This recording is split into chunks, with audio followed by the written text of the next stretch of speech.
Good morning my dear students. आज की इस क्लास में हम लोग class 10th Hindi 2024 board exam के लिए बात करेंगे। आज के इस वीडियो में मैं जितना कुछ आपको बता रहा हूं, अगर आप इस पैटर्न में अपनी तैयारी को कर रहे हैं तो आपके बिल्कुल हिंदी में 70 के 70 नंबर बिल्कुल क्लियर हो जाएंगे बेटा। जितना कुछ इस पेपर में, इस मॉडल पेपर में मैं आपको सॉल्व कराऊंगा, बस उतने ही क्वेश्चनों को आप अच्छी तरह से कर लीजिए। आपका पूरा का पूरा पेपर में यही सब पूछा जाएगा। तो जब आप मॉडल पेपर की बात करते हैं बेटा, तो सबसे पहले हमारे पास आता है बहुविकल्पी क्वेश्चन। क्या आते हैं बेटा? बहुविकल्पी क्वेश्चन। पहला सवाल यह है कि बहुविकल्पी क्वेश्चन। अब बहुविकल्पी क्वेश्चन हमसे पूछे जाएंगे बेटा 20। कितने पूछे जाएंगे बेटा? 20। अब ये 20 क्वेश्चन कहां से पूछे जाएंगे, सबसे पहले हमको ये पता होना चाहिए। तो इन 20 क्वेश्चनों में बेटा 5 क्वेश्चन आपसे पूछे जाएंगे और ये सारे क्वेश्चन बेटा एक एक नंबर के होंगे। कितने कितने नंबर के होंगे बेटा? एक एक नंबर के ये सारे के सारे आपके क्वेश्चन होंगे। इनका सबका कितना कितना नंबर होगा बेटा? एक एक नंबर के क्वेश्चन होंगे। अब देखिए, तो पहले 5 क्वेश्चन जो पूछे जाएंगे बेटा वो हिंदी गद्य के महत्वपूर्ण बहुविकल्पी होंगे, मतलब हिंदी गद्य से पूछे जाएंगे। तो 5 नंबर तो ये हो गए, 5 क्वेश्चन यहां से पूछे जाएंगे। और अगले 5 क्वेश्चन पूछे जाएंगे बेटा हिंदी पद के महत्वपूर्ण बहुविकल्पी क्वेश्चन यहां से पूछे जाएंगे, जो कि आपके 5 नंबर यहां से। तो 10 क्वेश्चन जो बहुविकल्पी होंगे उनमें से 5 होंगे हिंदी गद्य के और 5 क्वेश्चन होंगे हिंदी पद के। इसके बाद आपसे पूछा जाएगा बेटा व्याकरण के 10 क्वेश्चन जो होंगे वो आपके व्याकरण से पूछे जाएंगे। अब व्याकरण में कहां से कितना पूछेगा, इस बात को ध्यान से समझिए बेटा। तो रस की अगर हम बात करें बेटा, तो रस से एक क्वेश्चन पूछा जाएगा बेटा। छंद की अगर हम लोग बात करते हैं तो छंद से आपका 1 नंबर का पूछा जाएगा बेटा। अगर हम बात करते हैं अलंकार की, किसकी बात करते हैं बेटा? अलंकार की, तो अलंकार आपसे 1 नंबर का पूछा जाएगा। अगर हम बात करते हैं बेटा उपसर्ग की, तो ये भी आपसे 1 नंबर का पूछा जाएगा। अगर हम बात करते हैं बेटा समास की, किसकी बात करते हैं बेटा? समास की, तो ये आपसे 2 नंबर के पूछे जाएंगे। अगर हम बात करें समास की, तो समास कितने क्वेश्चन? समास के 2 क्वेश्चन होंगे, एक एक नंबर के, तो 2 नंबर के हो जाएंगे बेटा। अगर बात करते हैं तद्भव और तत्सम के, तो ये बेटा 2 नंबर के क्वेश्चन पूछे जाएंगे। कितने नंबर के पूछे जाएंगे बेटा? 2 नंबर के क्वेश्चन पूछे जाएंगे। तो 4 2 6 2 8 हो गए। अगर हम बात करें बेटा पर्यायवाची की, तो पर्यायवाची आपका 1 नंबर का पूछा जाएगा। संस्कृत व्याकरण से जो आपका सवाल पूछा जाएगा वही मैंने बता दिया ना, तो वो आपका 1 नंबर का आएगा। और वाक्य प्रयोग और वाच्य प्रयोग से क्वेश्चन आ भी सकता है और नहीं भी आ सकता है। ठीक है बेटा। तो आपके टोटल 20 नंबर के जो बहुविकल्पी होंगे वो कैसे बनेंगे वो मैंने आपको बता दिया कि आपके महत्वपूर्ण बहुविकल्पी क्वेश्चन 5 नंबर के पूछे जाएंगे। हिंदी पद के महत्वपूर्ण बहुविकल्पी 5 नंबर आएंगे। रस का 1 क्वेश्चन, छंद का 1 क्वेश्चन, अलंकार का 1 क्वेश्चन, उपसर्ग का 1 क्वेश्चन, समास के 2 क्वेश्चन, तद्भव तत्सव के 2 क्वेश्चन, पर्यायवाची के 1 क्वेश्चन और संस्कृत व्याकरण का 1 क्वेश्चन पूछा जाएगा। इसके बाद अगर हम उन 20 बहुविकल्पी क्वेश्चनों को भी देख लें बेटा, तो ध्यान से देखिए वो कौन कौन से क्वेश्चन है। पहला क्वेश्चन आपसे पूछा गया है बेटा कि हिंदी गद्य का वास्तविक इतिहास कब से प्रारंभ हुआ है? हिंदी गद्य का वास्तविक इतिहास कब से प्रारंभ हुआ है? 1850 से, 1981 से, 1900 से, या 1999 19 से? तो याद रखना बेटा, हिंदी गद्य का जो वास्तविक इतिहास है वो प्रारंभ हुआ है बेटा 1850 से। कब से प्रारंभ हुआ बेटा? 1850 से। तो ए ऑप्शन आपका करेक्ट हो जाएगा। अगला क्वेश्चन है बेटा कृति कंकाल के लेखक हैं। जो कृति कंकाल है उसके लेखक कौन है? जयशंकर प्रसाद, राम कुमार वर्मा, मुंशी प्रेमचंद, मैथिली शरण गुप्ता। तो कृति कंकाल के जो लेखक हैं बेटा वो है जयशंकर प्रसाद। तो ऑप्शन नंबर ए हमारा करेक्ट हो जाएगा। नेक्स्ट क्वेश्चन है रस मीमांसा के लेखक हैं। जो रस मीमांसा है उसके लेखक कौन है? तो रस मीमांसा के लेखक आचार्य रामचंद्र शुक्ल हैं, भागवत शरण है, गुलाब राय हैं, जयप्रकाश भारती हैं। तो याद रखना बेटा रस मीमांसा के जो लेखक हैं वो हैं आपके आचार्य रामचंद्र शुक्ल हैं। वो लेखक हमारे कौन है बेटा? आचार्य रामचंद्र शुक्ल हैं। नेक्स्ट है बेटा वेद पुराण में समास है। जो वेद पुराण है इसमें कौन सा समास है? तो याद रखना बेटा वेद पुराण में हमारे साथ द्वंद्व समास है। वेद पुराण में हमारे साथ कौन सा समास है बेटा? द्वंद्व समास है। तो ऑप्शन नंबर बी करेक्ट हो जाएगा। अगला है अनु उपसर्ग लगाकर सही शब्द लिखिए। अनुभाव, अनाचार, अनौचित्य, अनुचित। तो याद रखना अनु उपसर्ग लगाकर जो सही शब्द है वो है अनुभाव बेटा। वो क्या है? अनुभाव। अगला क्वेश्चन है वह कब लौटेगा? अर्थ के आधार पर वाक्य का भेद बताइए। वह कब लौटेगा, इसके अर्थ के आधार पर वाक्य का भेद बताना है कि कैसा वाक्य है। प्रश्नवाचक है, विस्मयवाचक है, संदेहवाचक है या संकेतवाचक है? तो यार वह कब लौटेगा, इस आधार पे ये बेटा प्रश्नवाचक है, तो ऑप्शन नंबर ए आपका करेक्ट हो जाएगा। चलते हैं बेटा आगे, अगला क्वेश्चन आपको क्या बोला गया है उसको देखते हैं। चरण कमल बंदो हरिराई में कौन सा अलंकार है? उपमा, रूपक, उत्प्रेक्षा, यमक। तो याद रखना बेटा, चरण कमल बंदो हरिराई में रूपक अलंकार है। कौन सा अलंकार है बेटा? रूपक अलंकार है। नेक्स्ट क्वेश्चन है आपसे बेटा कि तीसरा सप्तक कब प्रकाशित हुआ? जो तीसरा सप्तक है वो कब प्रकाशित हुआ था? 1951 में, 1943 में, 1962 में, 1979 में। तो याद रखना बेटा, तीसरा सप्तक आपका 1962 में प्रकाशित किया गया था, तो ऑप्शन नंबर सी हो जाएगा बेटा। नेक्स्ट क्वेश्चन आपसे बोला गया है निम्नलिखित में से रीतकाल की प्रमुख दो कवि हैं, पद्माकर, बिहारी, ए और सी या सूरदास। तो याद रखना बेटा, रीतकाल के दो प्रमुख जो कवि हैं वो है पद्माकर और बिहारी, तो ऑप्शन नंबर बी आपका करेक्ट हो जाएगा। ऑप्शन नंबर कौन सा बेटा? बी हो जाएगा। नेक्स्ट क्वेश्चन आपसे कह रहा है द्विवेदी युग की कालावधि, मतलब द्विवेदी युग कब से कब तक माना गया? 1850 से 1900 तक, 1971 से आज तक, 1900 से लेकर 1918 ईस्वी तक, 1918 से 1936 तक। तो याद रखना बेटा, द्विवेदी युग हमारा 1900 से लेकर 1918 ईस्वी तक माना जाता है, तो ऑप्शन नंबर सी हमारा करेक्ट हो जाएगा। ऑप्शन नंबर कौन सा बेटा? सी हमारा जो है वो करेक्ट हो जाएगा। अगला क्वेश्चन आपको दिया गया बेटा, महादेवी वर्मा की रचना नहीं है, इनमें से कौन सी ऐसी रचना है जो महादेवी वर्मा की नहीं है? निहार, युगांत, सांध्य गीत या दीप शिखा। तो याद रखना बेटा कि जो आपकी युगांत है, कौन है बेटा? युगांत, ये रचना महादेवी वर्मा की नहीं, क्योंकि युगांत को किसने लिखा बेटा? सुमित्रा नंदन पंत ने लिखा। याद रखना युगांत किसकी रचना है? सुमित्रा नंदन पंत की है। तो सवाल में कह रहा है कौन सी रचना महादेवी वर्मा की नहीं, तो युगांत नहीं है। अगला क्वेश्चन है बेटा, आंगन के पार द्वार के रचयिता, जो आंगन के पार द्वार के रचयिता कौन है? धर्मवीर भारती, गजानन मुक्तिबोध, अज्ञेय या राम नरेश त्रिपाठी। देखिए बेटा, आंगन के पार द्वार के रचयिता है अज्ञेय, उसके रचयिता कौन है बेटा? अज्ञेय, तो ऑप्शन नंबर सी आपका करेक्ट हो जाएगा। ऑप्शन नंबर कौन सा बेटा? सी आपका करेक्ट हो जाएगा। चलते हैं बेटा नेक्स्ट क्वेश्चन पे। नेक्स्ट क्वेश्चन आपसे क्या बोला जा रहा है उसको देखते हैं। साकेत महाकाव्य की रचना किसने की? साकेत महाकाव्य की रचना किसने की? मैथिली शरण गुप्त ने, हरिऔंध ने, जयशंकर प्रसाद ने, नागार्जुन ने। तो याद रखना बेटा, साकेत महाकाव्य की रचना की थी मैथिली शरण गुप्त ने। किसने की थी बेटा? मैथिली शरण गुप्त में।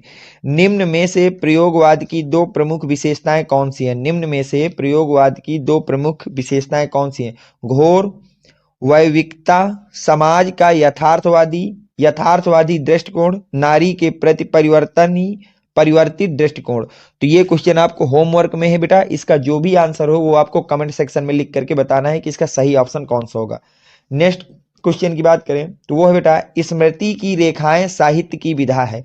स्मृति की रेखाएं किस साहित्य की विधा है? जीवनी है, संस्मरण है, भेंट वार्ता है, नाटक है। तो याद रखना बेटा, स्मृति की रेखाएं जो है वो आपका संस्मरण है। वो क्या है बेटा? संस्मरण है, तो ऑप्शन नंबर बी आपका करेक्ट हो जाएगा। आगे चलिए बेटा, अगला क्वेश्चन आपसे बोला गया है लहरों का राजहंस के लेखक का नाम। लहरों का राजहंस ये किसने लिखा है? मोहन राकेश ने, गुलाब राय ने, प्रेम घन ने, रामधारी सिंह दिनकर ने। तो याद रखना बेटा, लहरों का राजहंस के लेखक का नाम है मोहन राकेश। क्या नाम है बेटा? मोहन राकेश। तो इसको ऑप्शन नंबर ए आपका करेक्ट हो जाएगा। अगला क्वेश्चन आपको दिया गया बेटा, हंस पत्रिका के संपादक हैं, हंस पत्रिका के संपादक हैं मुंशी प्रेमचंद, जयशंकर प्रसाद, निराला, महादेवी वर्मा। तो याद रखना बेटा, हंस पत्रिका के संपादक हैं मुंशी प्रेमचंद। कौन है बेटा? मुंशी प्रेमचंद। तो ऑप्शन नंबर ए आपका करेक्ट हो जाएगा। अगला क्वेश्चन दिया गया है, कलम का सिपाही के लेखक है। जो कलम का सिपाही है इसको किसने लिखी? अमृतलाल ने, मुंशी इंसा अल्लाह खां ने, गुलाब राय ने या बैजनाथ ने। तो याद रखना, कलम का सिपाही जो है ये अमृत राय द्वारा लिखी गई है। किसके द्वारा लिखी गई बेटा? अमृत राय द्वारा लिखी गई। तो ऑप्शन नंबर ए आपका करेक्ट हो जाएगा। चलते हैं बेटा नेक्स्ट क्वेश्चन पे। अगला क्वेश्चन आपसे बोला जा रहा है, गुलाब राय द्वारा रचित आत्मकथा कौन सी है? गुलाब राय द्वारा रचित आत्मकथा कौन सी है? मेरी जीवन प्रवाह, मेरी असफलताएं, मन की बातें, नई पौध। तो याद रखना बेटा, गुलाब राय द्वारा जो रचित आत्मकथा है वो है मेरी असफलताएं। वो कौन सी बेटा? मेरी असफलताएं। अगला है अथाह सागर के लेखक हैं। अथाह सागर के लेखक कौन है? जयप्रकाश भारती, श्याम सुंदर दास, गुलाब राय, जैनेन्द्र कुमार। तो याद रखना बेटा, अथाह सागर के लेखक हैं जयप्रकाश भारती। तो ये आपके 20 वेरी मोस्ट इंपॉर्टेंट बहुविकल्पी क्वेश्चन हो गए। अब बात करते हैं हम लोग गद्यांश की। किसकी बात करते हैं बेटा? गद्यांश की। कौन कौन से गद्यांश है जो आपको पढ़ना है और आपके बोर्ड के पॉइंट ऑफ व्यू से बहुत ज्यादा इंपॉर्टेंट है। गद्यांश में आपको ज्यादा कुछ नहीं तैयार करना बेटा, केवल और केवल 2 चैप्टरों के आपको गद्यांश तैयार करना है, एक मित्रता और दूसरा ममता। एक मित्रता और दूसरा किसका तैयार करना है बेटा? ममता का। केवल इन 2 चैप्टरों के आपको गद्यांश तैयार करने हैं। ठीक, तो अगर आपने इसको तैयार कर लिया तो गद्यांश आपका वहां पूछा जाएगा। कितने नंबर का भैया ये क्वेश्चन आएगा गद्यांश की? अगर हम लोग बात करें तो ये पूछे जाएंगे आपसे 5 नंबर के। कितने नंबर के बेटा? 5 नंबर के। अगर हम गद्यांश की बात करें, सॉरी 6 नंबर के पूछे जाएंगे, मतलब 3 क्वेश्चन पूछे जाएंगे और प्रत्येक क्वेश्चन 2 नंबर के होंगे। तो टोटल ये आपके 6 नंबर के ये पूछे जाएंगे गद्यांश के। तो गद्यांश में आपको ज्यादा कुछ नहीं तैयार करना है, केवल मित्रता और ममता नामक चैप्टर को आप टिक मारिए और हिंदी की किताब उठाइए और उसमें जितने भी क्वेश्चन आपको दिए गए हैं, जितने भी आपको क्वेश्चन क्या किए गए बेटा? दिए गए हैं, वो भी किसमें? जो भी आपने क्वेश्चन बैंक खरीदी है, केवल उन क्वेश्चनों को तैयार कर लीजिए। केवल आप उन क्वेश्चनों को तैयार कर लीजिए, जितने भी पैराग्राफ हैं उनको तैयार कर लीजिए, बस। इसके अलावा आपको इसमें कुछ भी नहीं तैयार करना है। ठीक, अब अगर हम आगे की बात करते हैं तो देखिए, ये एक मैं आपको गद्यांश करा देता हूं जो कि बहुत ही ज्यादा इंपॉर्टेंट है इस साल के बोर्ड के एग्जाम के लिए।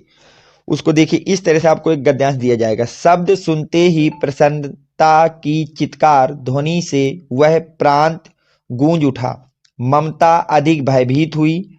पथिक ने कहा, वह स्त्री कहाँ है, उसे खोज निकालो।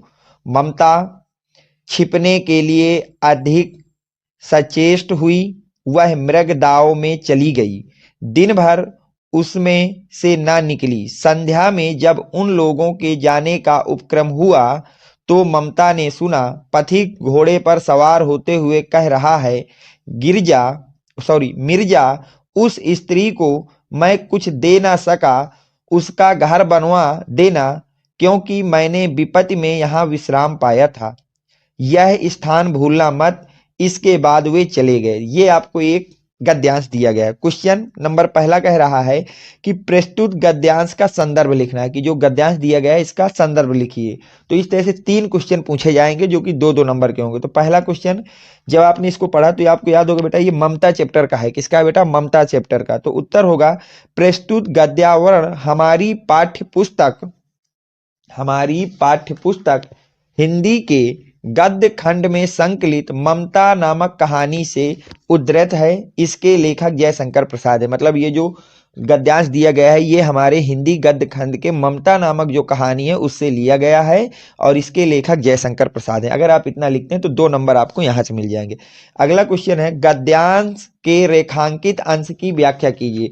तो जहां रेखा है उसकी व्याख्या करना है। तो कौन कितने में रेखा बेटा? मिर्जा, उस स्त्री को मैं कुछ दे ना सका, उसका घर बनवा देना, क्योंकि मैंने विपत्ति में यहां विश्राम पाया था। इसका अर्थ लिखना है। तो देखिए क्या होगा बेटा,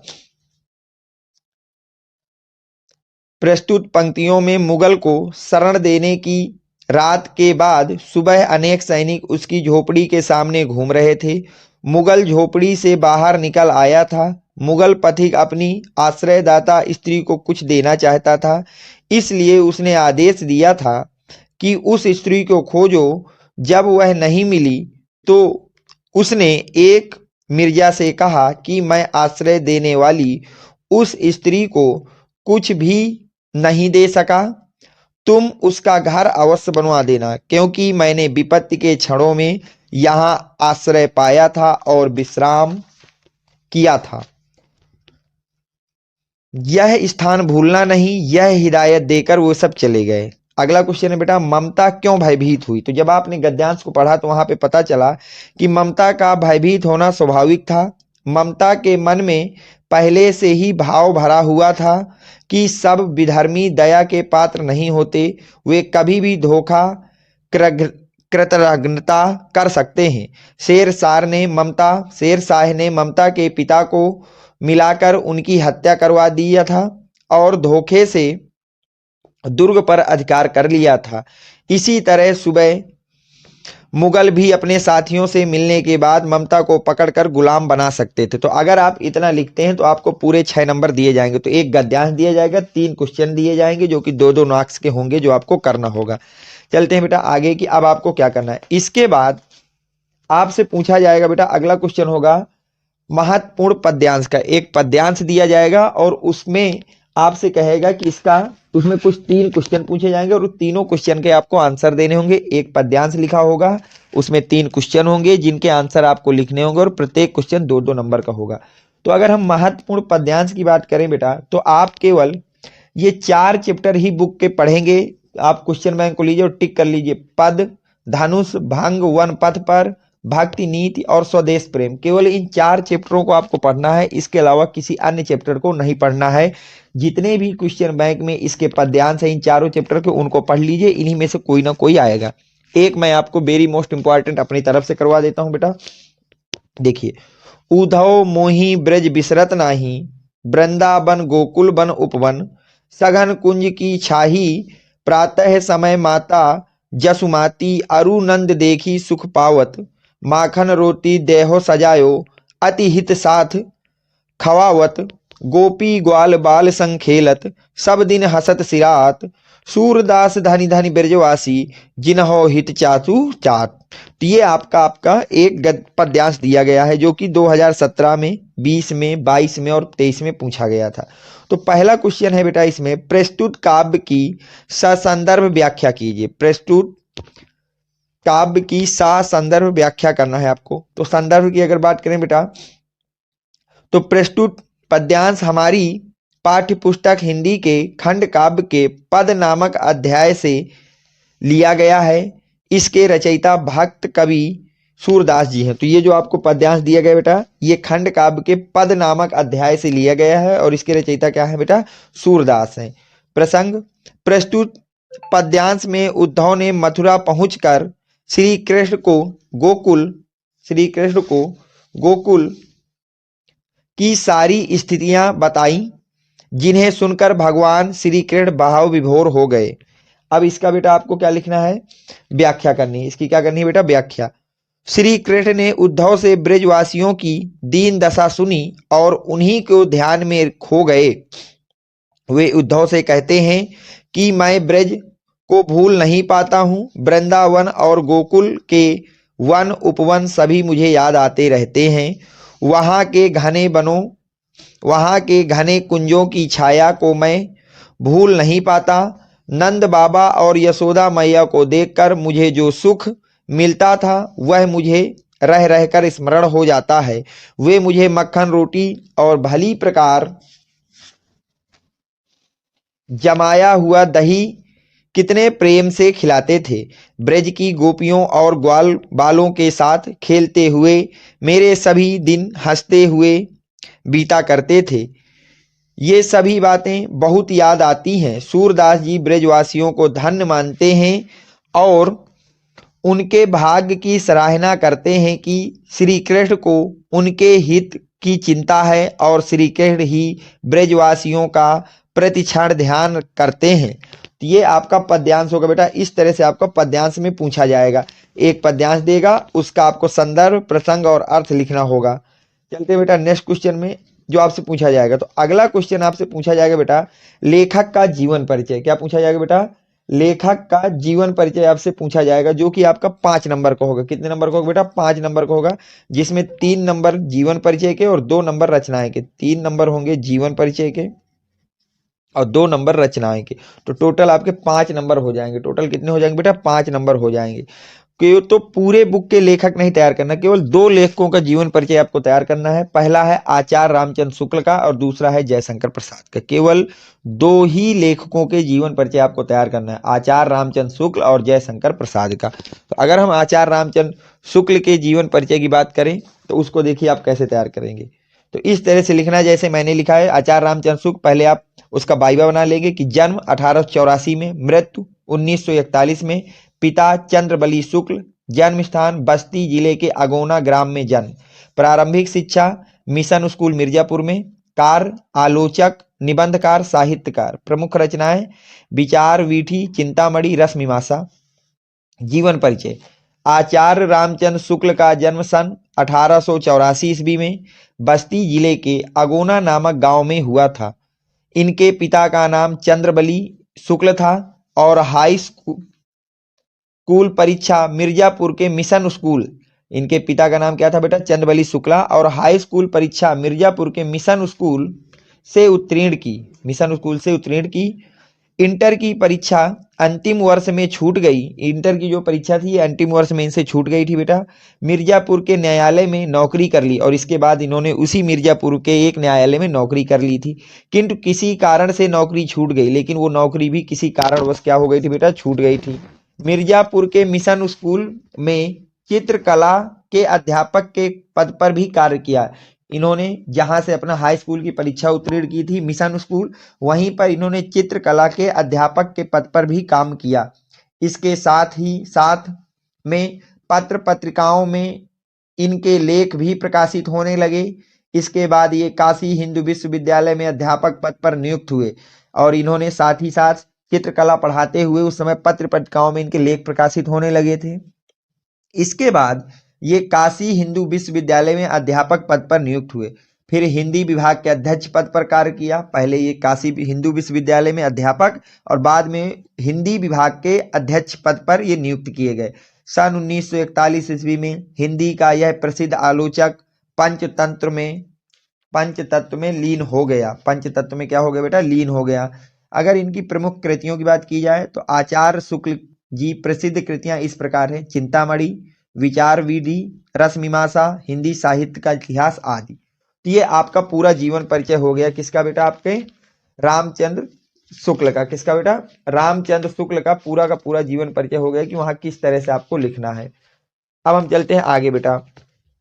इसके बाद अगला क्वेश्चन होगा बेटा, वहां कवि का जीवन परिचय पूछा जाएगा। किसका बेटा? कवि का जीवन परिचय। ये भी आपका 5 नंबर का होगा बेटा, जिसमें से 3 नंबर का आपका जीवन परिचय और 2 नंबर की रचनाएं होंगी।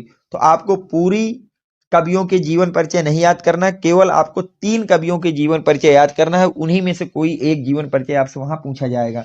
सूरदास, तुलसीदास, महादेवी वर्मा। सूरदास, तुलसीदास और महादेवी वर्मा को तैयार करना है केवल। तो मैं सूरदास का आपको करा देता हूं। किसका बेटा? सूरदास का आपको मैं करा देता हूं कि क्या क्या तैयार करना है। देखिए सूरदास के जीवन परिचय, तुलसीदास के जीवन परिचय की अगर हम बात करते हैं तो जन्म की बात की जाए तो सन 1532 में। जन्म स्थान राजापुर गांव चित्रकूट। माता का नाम हुलसी देवी। माता का नाम क्या था बेटा इनके? हुलसी देवी था। पिता का नाम आत्माराम दुबे। मृत्यु इनकी हुई थी 1623 में। गुरु थे नरहरिदास। लेखन विधा थी काव्य। शिक्षा की बात की जाए तो संत बाबा नरहरिदास ने भक्ति के साथ साथ वेद वेदांग दर्शन इतिहास पुराण आदि की भी शिक्षा इनको दी थी। भाषा की बात की जाए तो अवधी तथा ब्रज भाषा इनकी थी। प्रमुख रचनाएं की बात की जाए तो रामचरितमानस, जानकी मंगल, दोहावली, गीतावली आदि इनकी प्रमुख रचनाएं हैं। आदि इनकी क्या है बेटा? प्रमुख रचनाएं हैं। अगर हम जीवन परिचय की बात की जाए बेटा तो तुलसीदास जी के जन्म स्थान के विषय में विद्वानों में मतभेद है कि जो तुलसीदास का जन्म स्थान है इसको लेकर के विद्वानों में क्या है बेटा? मतभेद है। विद्वानों में क्या है? मतभेद है। मूल गोसाई चरित्र एवं तुलसी चरित्र में इनका जन्म स्थान राजापुर बताया गया कि जो मूल गोसाई चरित्र है और तुलसी चरित्र है उसमें इनका जन्म स्थान क्या बताया गया बेटा? राजापुर बताया गया है। अन्य कुछ विद्वान सोरो नामक स्थान पर जन्मे बताते हैं और कुछ विद्वान बताते हैं कि तुलसीदास का जन्म सोरो नामक स्थान पर हुआ था। आचार्य शुक्ल के अनुसार इनका जन्म स्थान राजापुर में ही माना गया है। आचार्य रामचंद्र शुक्ल के अनुसार भी इनका जो जन्म स्थान है उसको हमने राजापुर ही माना है। पिता का नाम आत्माराम दुबे तथा माता का नाम हुलसी था। जन्म के संबंध में एक दोहा भी प्रचलित है। इनके जन्म के संबंध में एक दोहा भी प्रचलित है। वो दोहा क्या है बेटा? 1554 से कालिंदी के तीर, श्रावण शुक्ला सप्तमी, तुलसी धरो शरीर। ये इनका दोहा है कि 1554 बीसे में, मतलब 1554 में तुलसीदास कालिंदी नदी के किनारे इनका जन्म हुआ था। श्रावण शुक्ल के सप्तमी के दिन इनका जन्म हुआ था। इनके बचपन का नाम रामबेला था। इनके जन्म के समय ही दांत थे और मुंह में राम शब्द निकला था, जिसके कारण इनके माता पिता ने इन्हें त्याग दिया था। एक दासी ने इनका पालन पोषण किया। बाबा नरहरिदास ने इन्हें अपना शिष्य बनाया। इनका विवाह रत्नावली से हुआ था। इन्होंने काशी में शेष सनातन से शिक्षा और वेद वेदांग पढ़े थे। इन्होंने काशी में शेष सनातन से शिक्षा और वेद वेदांग पढ़े थे। फिर राम के चरित चित्रण का गायन करने लगे और रामचरितमानस की रचना की। इसके बाद इन्होंने रामचरितमानस की रचना की। इनके जीवन में अधिकांश समय काशी, अयोध्या और चित्रकूट में व्यतीत हुआ। मतलब इनके जीवन का जो अधिकतर समय था वो काशी, अयोध्या और चित्रकूट में व्यतीत हुआ। मृत्यु के संबंध में भी एक दोहा प्रसिद्ध है। संबत 1680 असी गंग के तीर, श्रावण शुक्ल तीज को शनि तुलसी तेजो शरीर। मतलब संबत 1680 को गंगा नदी के किनारे श्रावण शुक्ल के तीसरे दिन तुलसी जी ने अपना शरीर को त्यागा था। कृतियों की अगर बात की जाए तो इनकी 12 प्रमाणित रचनाएं मानी जाती हैं। इनकी कितनी बेटा? 12 प्रमाणित रचनाएं मानी जाती हैं। कुछ प्रमुख मैं लिख दिया हूं बेटा।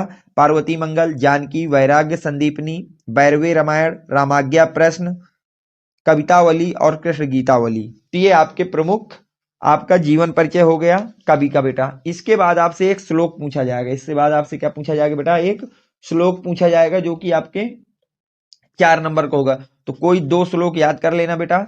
कोई 2 श्लोक याद कर लेना जो कि आपके, क्योंकि एक हो सकता है कि आप याद करके जाए और वही क्वेश्चन पेपर में हो तो वो फिर श्लोक नहीं माना जाएगा। तो कम से कम 2 श्लोक आप तैयार कर लीजिएगा।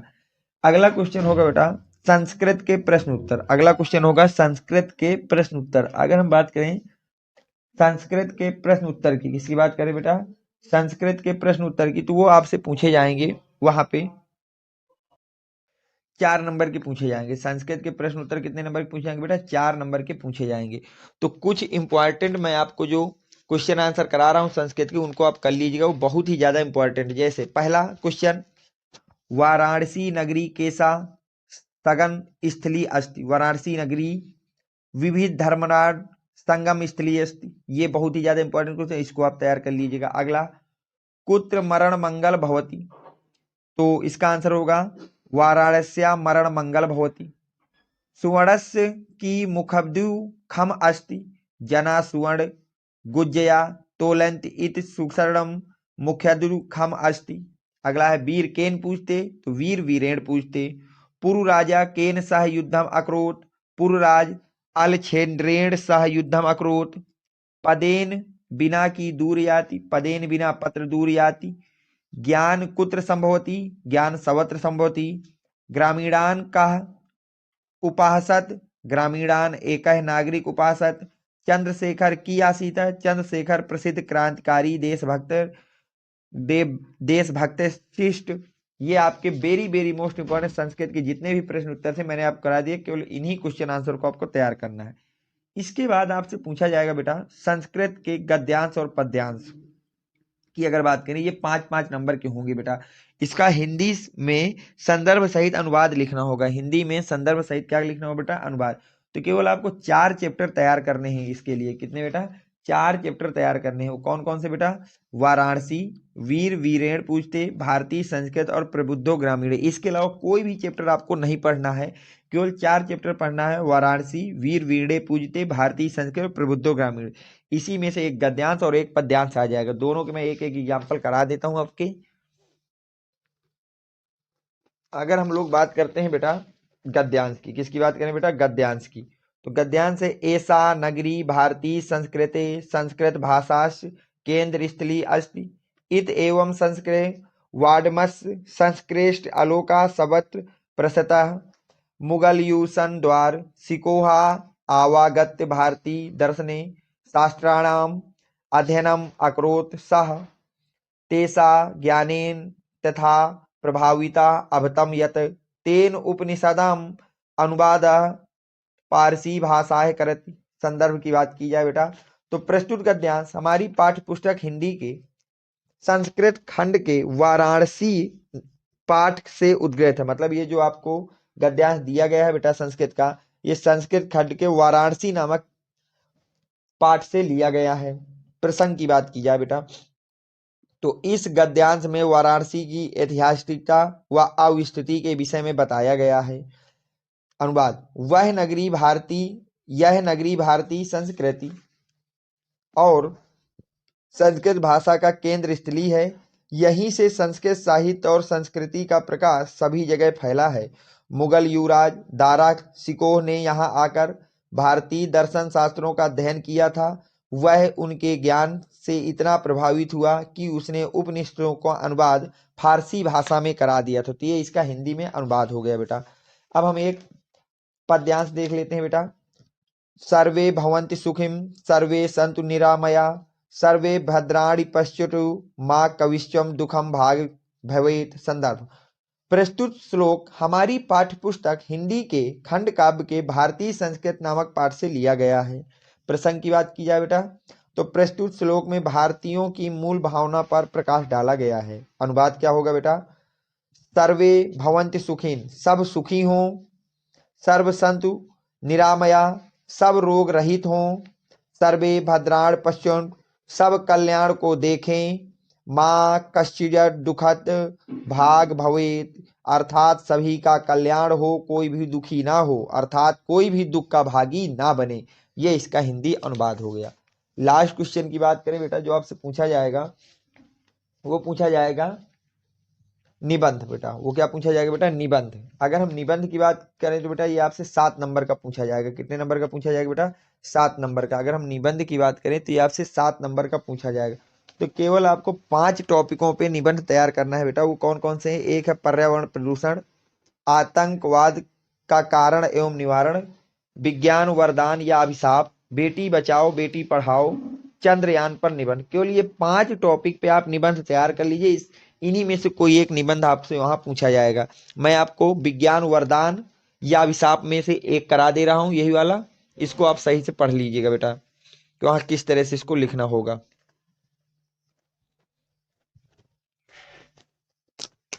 ध्यान से देखिए बेटा। प्रस्तावना, सबसे पहले प्रस्तावना आपकी हेडिंग होती है बेटा, आज का युग वैज्ञानिक चमत्कारों का युग है। मानव जीवन के प्रत्येक क्षेत्र में आज विद्वान ने आश्चर्यजनक क्रांति ला दी है। मानव समाज की सारी गतिविधियां आज विद्वान से परिचालित हैं।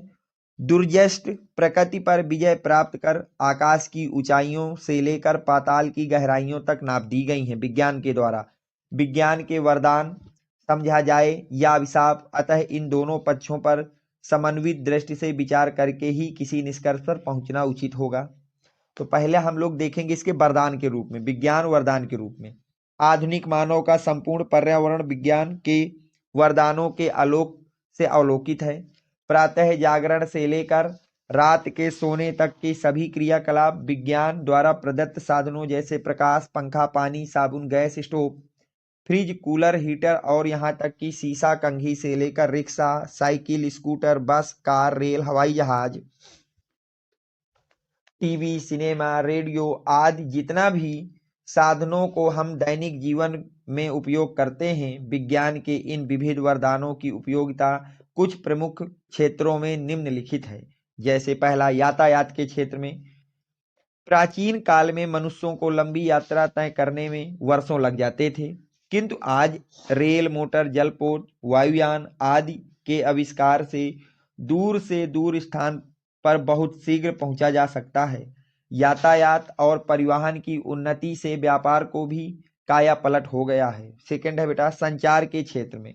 बेतार के तार ने संचार के क्षेत्र में क्रांति ला दी है। आकाशवाणी, दूरदर्शन, तार, दूरभाष आदि की सहायता से कोई भी समाचार क्षण भर में विश्व के एक छोर से दूसरे छोर तक पहुंचाया जा सकता है। अगली हेडिंग है बेटा, दैनिक जीवन। दैनिक जीवन की बात की जाए बेटा, विद्युत के आविष्कार ने मनुष्य की दैनिक सुख सुविधाओं को बहुत बढ़ा दिया है। वह हमारे कपड़े धोती है, गर्मी सर्दी दोनों से समान रूप से हमारी रक्षा करती है। आज की समस्त औद्योगिक प्रगति इसी पर निर्भर है। अगला है बेटा, स्वास्थ्य एवं चिकित्सा के क्षेत्र में। मानव को भयानक और संक्रमण रोगों से पर्याप्त सीमा तक बचाने का श्रेय विज्ञान को ही है। कैंसर, क्षय, टीबी, हृदय रोग एवं अनेक जटिल रोगों का इलाज विज्ञान द्वारा ही संभव हुआ है। अगला, मनोरंजन के क्षेत्र में बेटा, चलचित्र, आकाशवाणी, दूरदर्शन आदि के आविष्कार ने मनोरंजन को सस्ता और सुलभ बना दिया है। टेप रिकॉर्डर, वीसीआर, डीवीडी आदि ने इस दिशा में क्रांति ला दी है। अगला है बेटा शिक्षा के क्षेत्र में मुद्रण यंत्रों के आविष्कार ने बड़ी पुस्तकों का प्रकाशन संभव बनाया, जिससे पुस्तकें सस्ते मूल्य पर मिल सकती हैं। इसके अतिरिक्त समाचार पत्र पत्रिकाएं आदि। कृषि के क्षेत्र में लगभग 139 करोड़ से अधिक जनसंख्या वाला हमारा देश आज एक कृषि के क्षेत्र में आत्मनिर्भरता की ओर अग्रसर हो सका, तो यह भी विज्ञान की ही देन है। औद्योगिक क्षेत्र में भारी मशीनों के निर्माण ने बड़े बड़े कारखानों को जन्म दिया, जिससे श्रम, समय और धन की बचत के साथ साथ प्रचुर मात्रा में संभव भी हुआ है। अगला बेटा विज्ञान अभिशाप के रूप में तो विज्ञान का एक और भी पक्ष है। विज्ञान एक असीम शक्ति प्रदान करने वाला तटस्थ साधन है। मानव चाहे जैसे इसका इस्तेमाल कर सकता है। सभी जानते हैं कि मनुष्य में दैवी प्रकृति भी है और असुरी प्रवृत्ति भी। सामान्य रूप से जब मनुष्य की देवी प्रवृत्ति प्रबल रहती है तो वह मानव कल्याण से कार्य किया करता है। अतः कहा जा सकता है कि आज विद्वान की विध्वंसक शक्ति पहले की अपेक्षा बहुत बढ़ गई है। यहाँ तक एक विज्ञान ने मानव जीवन को अनेक प्रकार की सुख सुविधाएं प्रदान की हैं, वहीं दूसरी ओर विज्ञान के ही कारण मानव जीवन अत्यधिक खतरों से परिपूर्ण और असुरक्षित भी हो गया है। कंप्यूटर तथा दूसरी मशीनों ने यदि मानव को सुविधा के साधन उपलब्ध कराए हैं, औद्योगिक प्रगति ने पर्यावरण प्रदूषण की विकट समस्या खड़ी कर दी है। साथ ही गैसों के रिसाव से अनेक व्यक्तियों के प्राण भी जा चुके हैं। उपसंहार विज्ञान सचमुच तलवार है, जिससे व्यक्ति आत्मरक्षा भी कर सकता है और अनाड़ीपन में अपने अंग भी काट सकता है। इसके दोष तलवार का नहीं, उसके प्रयोक्ता का है। विज्ञान ने मानव को सम्मुख असीमित विकास के मार्ग खोल दिए हैं, जिससे मनुष्य संसार से बेरोजगारी, भूखमरी, महामारी आदि को समूल नष्ट कर विश्व को अभूतपूर्व सुख समृद्धि की ओर ले जा सकता है। तो ये आपका एक निबंध हो गया जो मैंने आपको करा दिया। अगला क्वेश्चन है बेटा खंड काव्य का। अगला किसका है बेटा? खंड काव्य का है। तो अगर हम बात करें बेटा खंड काव्य की, तो ये आपके हर जिले में अलग अलग होते हैं। खंड काव्य जो होते हैं बेटा, प्रत्येक जिले का अपना एक अलग अलग खंड काव्य होता है। अब मैं आपके जिले का, ये 3 नंबर का क्वेश्चन होता है। खंड काव्य से कितने का आता है बेटा? 3 नंबर का क्वेश्चन पूछा जाता है। तो देखिए मैं हर जिले का बता देता हूँ किस जिले में कौन सा खंड काव्य चलता है बेटा। तो अगर आप आगरा, बस्ती, गाजीपुर, फतेहपुर, बाराबंकी, उन्नाव के हैं बेटा, तो आपको मुक्ति दूत खंड काव्य को तैयार करना है, जो डॉक्टर राजेंद्र मिश्र द्वारा लिखा गया है। अगर आप बेटा कानपुर, प्रतापगढ़, मिर्जापुर, ललितपुर, रामपुर, गोंडा के हैं, तो आपको ज्योति जवाहर याद करना है, जो कि श्री देवी प्रसाद शुक्ल द्वारा लिखा गया है। अगर आप इलाहाबाद, आजमगढ़ या मथुरा जिले से आते हैं बेटा, तो आपको अग्र पूजा खंड काव्य को तैयार करना है, जो कि पंडित राम बहोरी शुक्ल द्वारा लिखा गया है। अगर आप लोग बेटा बुलंदशहर, देवरिया, बरेली, सीतापुर, सुल्तानपुर या बहराइच से आते हैं, तो आपको मेवाड़ मुकुट तैयार करना है, जो कि गंगा रत्न पांडे द्वारा लिखा गया है।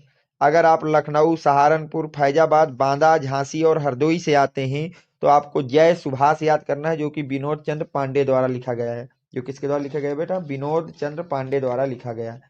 अगर आप लोग बेटा गोरखपुर, मुरादाबाद, शाहजहांपुर, लखीमपुर, मैनपुरी, मुजफ्फरनगर से आते हैं, तो आपको मातृभूमि के लिए जो आपका खंड काव्य है उसको तैयार करना है, जो कि डॉक्टर जय शंकर त्रिपाठी के द्वारा लिखा गया। अगर आप लोग बेटा अलीगढ़, जौनपुर, बलिया, हमीरपुर, एटा से आते हैं, तो आपको खंड काव्य तैयार करना है, जो कि आपका केदारनाथ मिश्र द्वारा लिखा गया है। अगर आप लोग बेटा मेरठ, फरुखाबाद, पीलीभीत या रायबरेली से आते हैं, तो आपको कर्मवीर भारत याद करना है, जो कि लक्ष्मी शंकर मिश्र द्वारा लिखा गया है। अगर आप लोग बेटा वाराणसी, इटावा, बिजनौर, जालौन, अल्मोड़ा या बदायूं से आते हैं, तो आपको तुमुल खंड काव्य तैयार करना है, जो श्याम नारायण पांडे द्वारा लिखा गया है। तो ये आपके पूरे क्लास 10th के हिंदी का मैंने आपको बायोडाटा बता दिया कि किस चैप्टर से क्या क्या पढ़ना है और किस तरह से आपको तैयारी करना है ताकि आपके हिंदी में पूरे 100 के 100 मार्क्स आ सके। उम्मीद करता हूं कि ये वीडियो आपको पसंद आया होगा। जो भी बच्चे अभी तक हमारे टेलीग्राम चैनल से नहीं जुड़े हैं बेटा, वो 7880960882 ये मेरा व्हाट्सएप नंबर है। इसमें अपना नेम, क्लास का नेम और डिस्ट्रिक्ट का नेम लिख करके मुझे प्रोवाइड करा देंगे। मैं आपको अपने टेलीग्राम चैनल की लिंक वहां से प्रोवाइड करा दूंगा। उम्मीद करता हूं कि ये वीडियो आपको पसंद आया होगा, आपके एग्जाम के पॉइंट ऑफ व्यू से आपको काफी हेल्पफुल रहा होगा। तो प्लीज वीडियो को लाइक करें, चैनल को सब्सक्राइब करें। Thanks for watching. Next video coming soon.